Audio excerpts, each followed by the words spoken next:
नमस्कार, छत्तीसगढ़ की बड़ी बहस में आप सभी का स्वागत है। मैं हूं आपके साथ सोनम सिंह।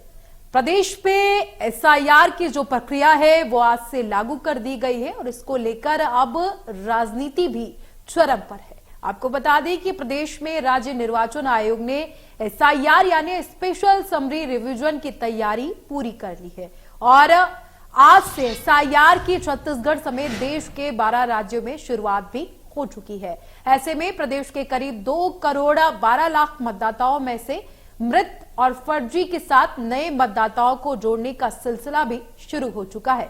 वहीं एसआईआर को लेकर अब प्रदेश की सियासत अपने उबाल पर है। एक और जहां भाजपा एसआईआर का स्वागत कर रही है तो वहीं कांग्रेस इससे लेकर तमाम सवाल भी खड़े करती नजर आ रही है।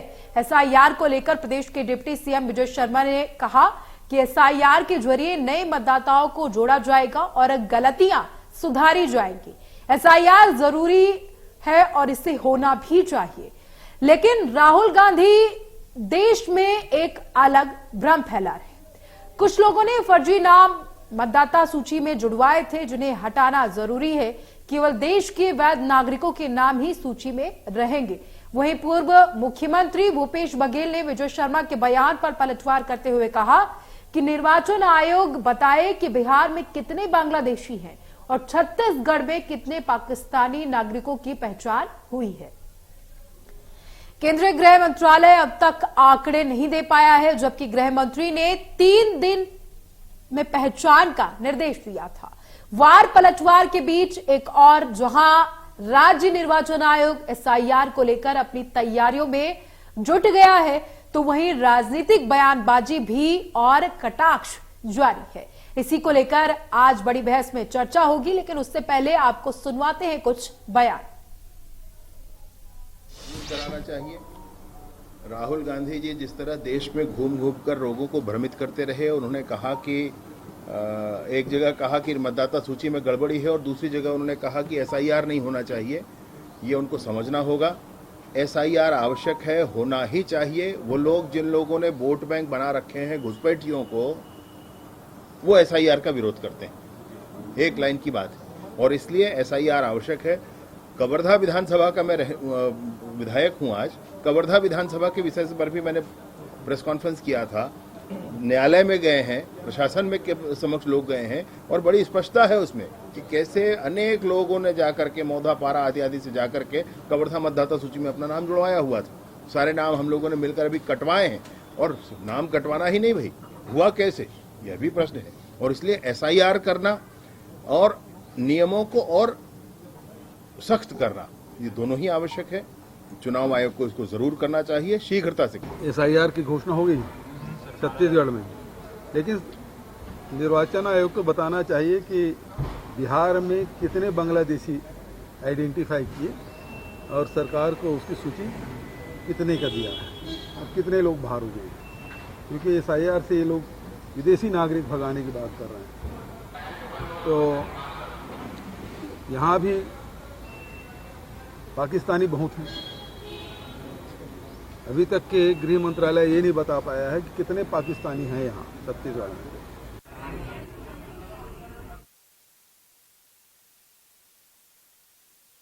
तरीके के सवाल उठाए गए। उन्होंने कहा कि एसआईआर गलत तरीके से कराया जा रहा है।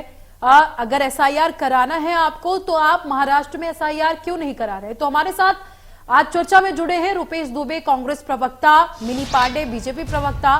आप दोनों का इंडिया न्यूज पर चर्चा में जुड़ने के लिए बहुत स्वागत है। तो सबसे पहला सवाल जो है मेरा वो मिनी पांडे जी से, बीजेपी प्रवक्ता है। मिनी पांडे जी, जिस तरीके से राहुल गांधी ने एसआईआर को लेकर सवाल उठाया, तो क्या देश में सच की आवाज सुनने वाला कोई नहीं है? क्या सिर्फ बयानबाजी होती रहेगी या फिर जो सबूत चुनाव आयोग की तरफ से दिए जा रहे हैं कि वोटर लिस्ट में गड़बड़ी है, उनको सुधारने के लिए एसआईआर की जो प्रक्रिया है वो चलाई जा रही है, उसको भी विपक्ष देखेगा? ये सशक्त प्रक्रिया है चुनाव आयोग की, और कहीं भी चुनाव होता है तो उसके पहले वोटर लिस्ट की निरीक्षण किया जाता है।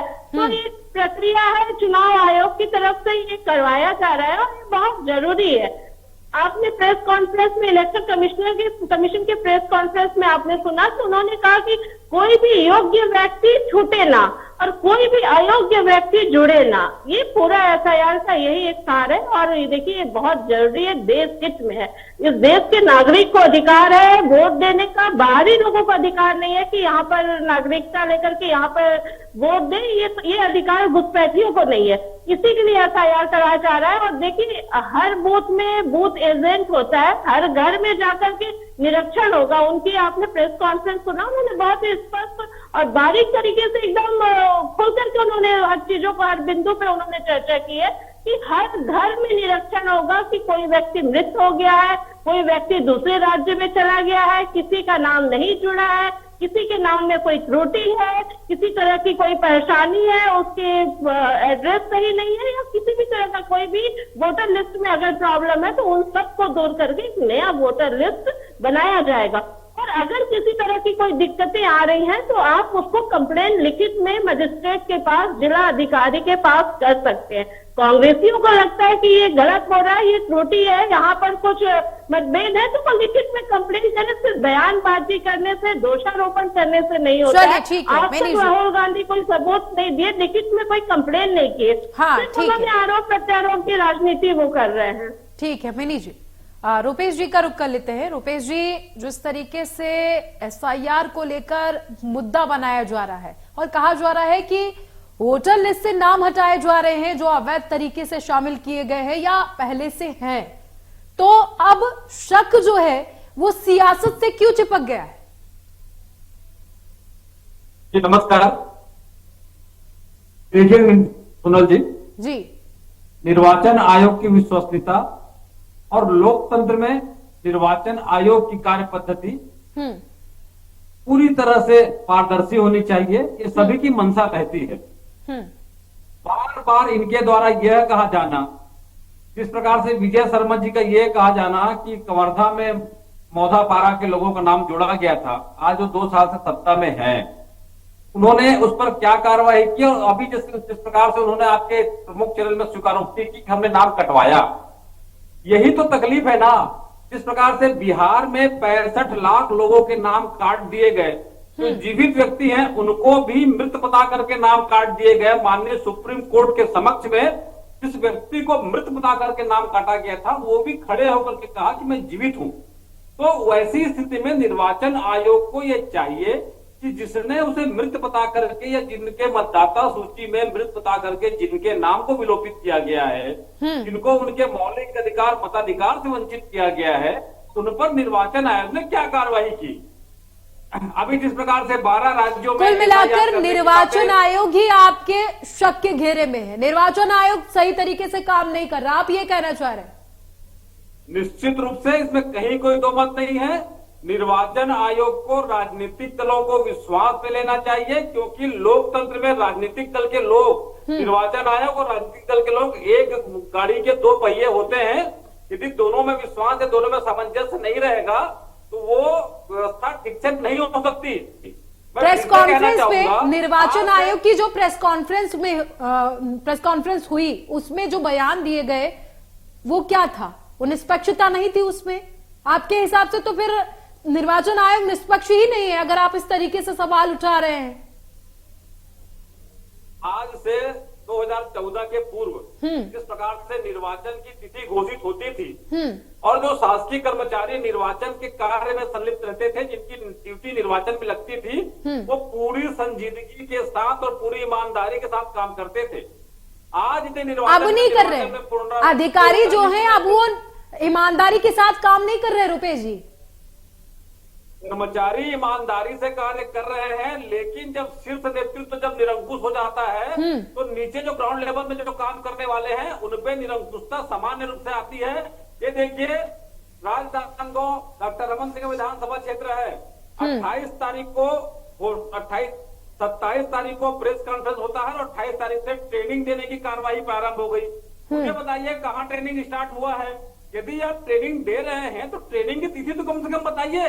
और रही बात निर्वाचन में, राजनांदगांव विधानसभा में और लोकसभा में निर्वाचन में फॉर्म 17C में त्रुटि होने के बाद हजारों मतदाताओं के वोटों की गिनती नहीं की गई थी, शिकायत की गई। तो आपने जब रिजल्ट आया था, सुनिए रुपेश जी, जब रिजल्ट आया था विधानसभा चुनाव का, उस वक्त आपने लिखित में शिकायत क्यों नहीं की? आपने निर्वाचन आयोग से जवाब क्यों नहीं मांगा? आप इतने लंबे वक्त से इंतजार क्यों कर रहे हैं? अब जब SIR लागू किया गया है तो आप हु हल्ला कर रहे हैं। 10 सेकंड। निर्वाचन में मतगणना के दौरान ही हमने पीठासीन अधिकारी, जिला निर्वाचन अधिकारी के समक्ष में लिखित शिकायत प्रस्तुत की।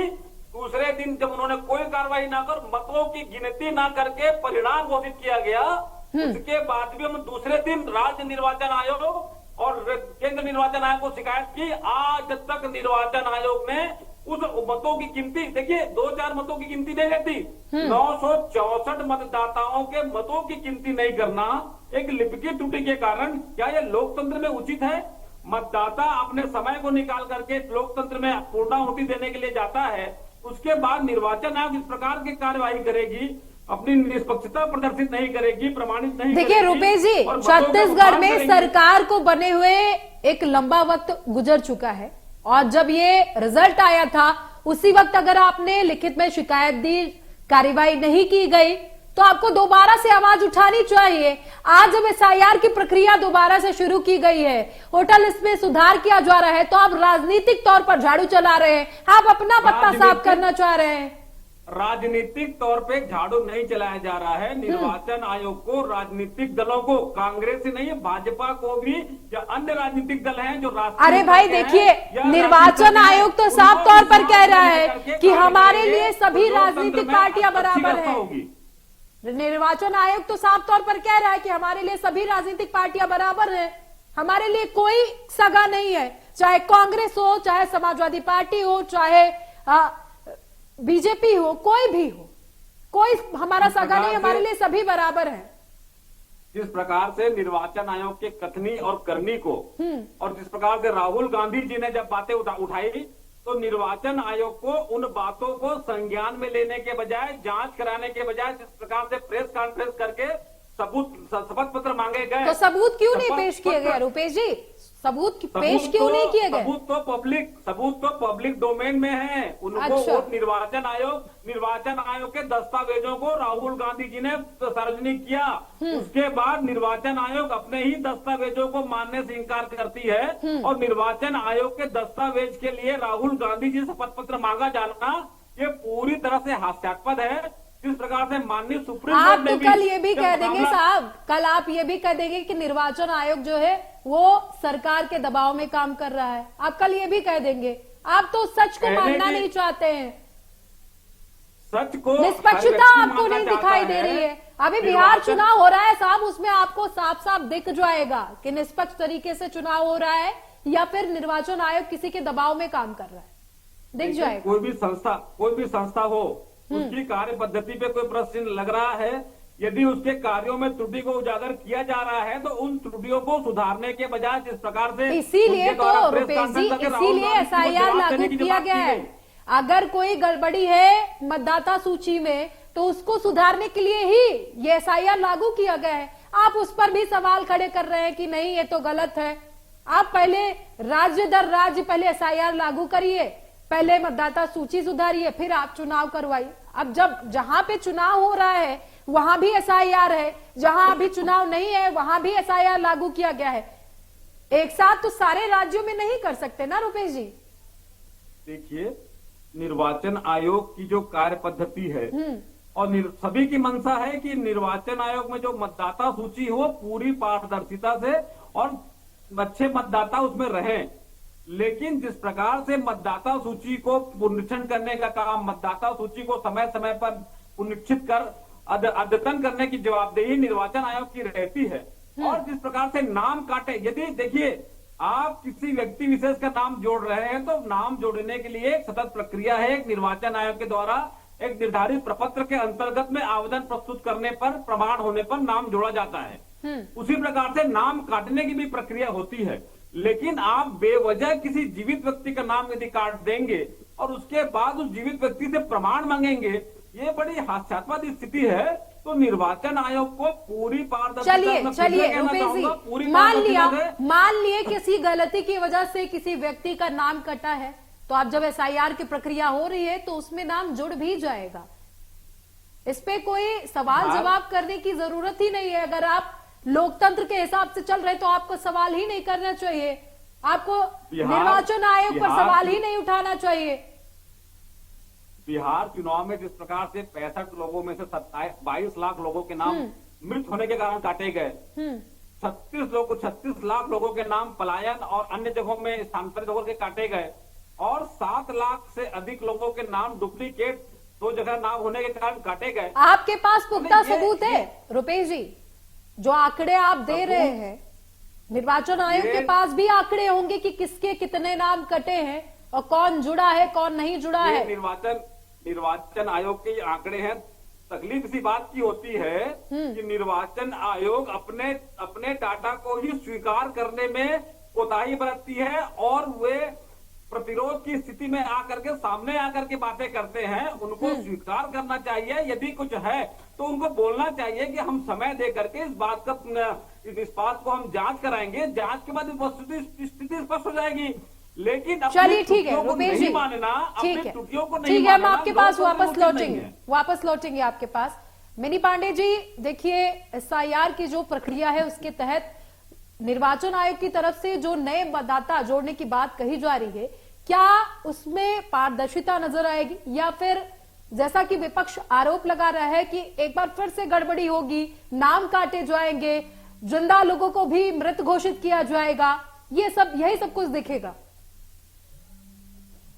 देखिए, कांग्रेस की स्थिति पूरे देश में क्या है आप देख ही रही हैं, और छत्तीसगढ़ में भी कांग्रेस के क्या हालात हैं वो भी आप देख रही हैं। लोकसभा विधानसभा चुनाव में अब पूरा का पूरा बस्तर से तो नाम कट नहीं जाएगा कांग्रेसियों का, पूरा सरगुजा से नाम कट नहीं जाएगा।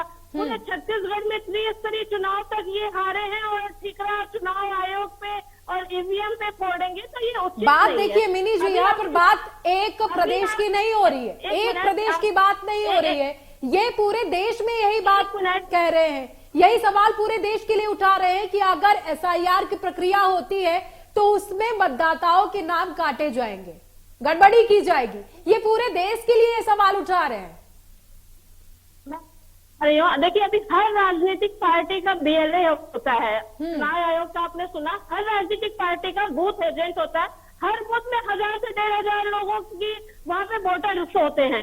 अब इनकी भी बूथ एजेंट होंगी, वहाँ पे पूरे एक बूथ एजेंट को 3 बार एक घर में जाने के लिए बोला गया है कि आप उस घर में जाके देखिए, प्रत्येक घर में जाके देखिए कि वहाँ पे उतने व्यक्ति है कि नहीं, कोई बाहर चला गया है, कोई मृत है, किसी का दूसरे राज्य में चला वहाँ पे उनका अगर वोटर आईडी बना हुआ है, 2 राज्य में अलग अलग वोटर आईडी बने हुए, तो उसका भी सर्वे करिए। कांग्रेस पार्टी के भी बूथ एजेंट होंगे, वो भी ये काम कर सकते हैं। तो कहाँ पारदर्शिता नहीं है, कहाँ निष्पक्षता नहीं है, ये अपने बूथ एजेंट को भेजे, घर घर जाके पता चले। आखिर उन्हीं के आधार पर तो वोटर आईडी बनता है, उन्हीं के आधार पर तो जो ये पूरा चुनाव प्रक्रिया, ये इलेक्शन कमीशन की प्रक्रिया। लेकिन विपक्ष कहाँ मान रहा है मिनी जी? विपक्ष मान कर रहा है, विपक्ष तो यही कर रहा है कि अगर व्यक्ति दूसरे राज्य में जाकर के बस गया है, उसने अपना घर बना लिया है, वहीं खेती ले ली है, सब कुछ अपना कारोबार जो है वो दूसरे राज्य में कर लिया है,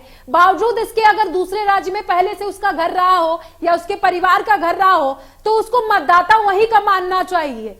दूसरे राज्य में वो मतदाता नहीं बन सकता है। क्यों जा रहे हैं बूथ एजेंट? इसीलिए पता करने जा रहे हैं कि उसके घर में 2 आईडी तो नहीं है, फॉर्म भरा करके उसका सत्यापन किया जाएगा, सत्यापन के बाद वोटर लिस्ट बनेगा। इतना इनको घबराने की जरूरत नहीं है, इनके भी बहुत एजेंट है, ये भी एक घर में सत्यापन कराएं कि कहाँ पे इनके नाम कट रहे। अरे पूरा कोई भाजपा के समर्थक है करके नाम नहीं कटवा सकता, या कांग्रेस के समर्थक है करके नाम नहीं कटवा सकता।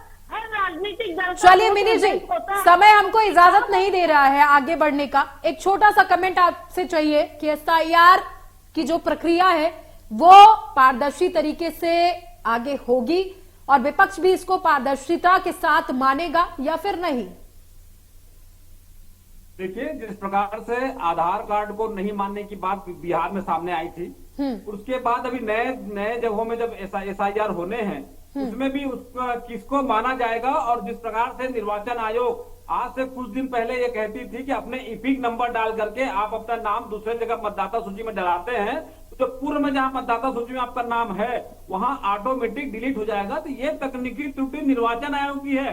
निर्वाचन आयोग को अपनी तकनीकी त्रुटियों को सुदृढ़ करना चाहिए ताकि स्वस्थ लोकतंत्र का निर्माण भारत देश में हो। और भारत देश की खूबसूरती यहाँ के स्वस्थ लोकतंत्र में है, उसको भी निर्वाचन आयोग की कार्य पद्धति से दूषित हो, ये किसी को कतई स्वीकार नहीं हो सकता। चलिए ठीक है रुपेश जी, मिनी जी, आपका चर्चा में जुड़ने के लिए बहुत शुक्रिया। तो देखिए जिस तरीके से एसआईआर की प्रक्रिया जो है वो लागू की गई है और अब विपक्ष जो है इस पर राजनीति करने पर आमादा है। विपक्ष की तरफ से तमाम सवाल खड़े किए जा रहे हैं। विपक्ष ये कह रहा है कि एसआईआर की प्रक्रिया जो है वो गलत है। आप एक राज्य को छोड़ करके दूसरे राज्य में एसआईआर की प्रक्रिया चला रहे हैं, तो ये निष्पक्षता नहीं है, पक्षपात है। लेकिन सवाल यह है कि अगर वोटर लिस्ट में नए नाम जोड़े जा रहे हैं तो विपक्ष को इससे परेशानी नहीं होनी चाहिए। और कहा यह भी जा रहा है कि नए चेहरे हैं, नए तरीके से ये चेहरे जोड़े जाएंगे वोटर लिस्ट में, लेकिन विपक्ष इस पर अपनी राजनीतिक रोटियां सेकने में लगा हुआ है। तो फिलहाल बड़ी बहस में अभी के लिए मेरे साथ इतना ही। बने रहिए इंडिया न्यूज मध्य प्रदेश छत्तीसगढ़ के साथ।